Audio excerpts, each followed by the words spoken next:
দক্ষিণী সিনেমার জনপ্রিয় তারকা দম্পতি বিজয় দেবরাকোন্ডা ও রাশ্মিকা মান্দানাকে ঘিরে শুরু হয়েছে নতুন জল্পনা। বিয়ের 1.5 মাস না পেরোতেই সামাজিক যোগাযোগ মাধ্যমে এক পোস্টে ঝড় তুললেন এই তারকা দম্পতি। কয়েকদিন আগে নবদম্পতি বিজয় রাশ্মিকা প্রচলিত হানিমুনের বদলে বন্ধু-বান্ধবকে সঙ্গে নিয়ে গিয়েছিলেন বাডিমুনে। সেখান থেকে ফিরেই ইনস্টাগ্রামে ব্যঙ্গচিত্রধর্মী ভিডিও শেয়ার করে রাশ্মিকা জানান, আমরা এখন 3 জন। আর এই পোস্ট ঘিরে নেট দুনিয়ায় শুরু হয় তুমুল আলোচনা।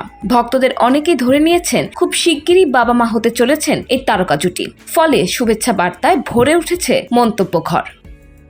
অভিনেত্রীর এই রহস্যময় পোস্টের আড়ালে রয়েছে এক মজার কাহিনী। শেয়ার করা ভিডিওতে দেখা যায় অ্যানিমে ইমেজের রাশ্মিকার সঙ্গে বিজয় এবং একটি সূর্যমুখী ফুলের অ্যানিমেটেড চরিত্র, যে চরিত্রের নাম রু। অ্যানিমে প্রেমী রাশ্মিকা বেশ কিছুদিন আগে একটি অ্যানিমেটেড ডিজিটাল প্ল্যাটফর্ম তৈরি করেন, যার নাম রাশ্মিকা অ্যান্ড রু। সেখানে এই সূর্যমুখী চরিত্রকে কেন্দ্র করে নানা অ্যানিমেটেড কন্টেন্ট তৈরি করছে জনপ্রিয় সংস্থা টেরিবলি টাইনি টেলসের সহযোগিতায়। এই প্ল্যাটফর্মটি মূলত রাশ্মিকার ব্যক্তিত্ব দ্বারা অনুপ্রাণিত।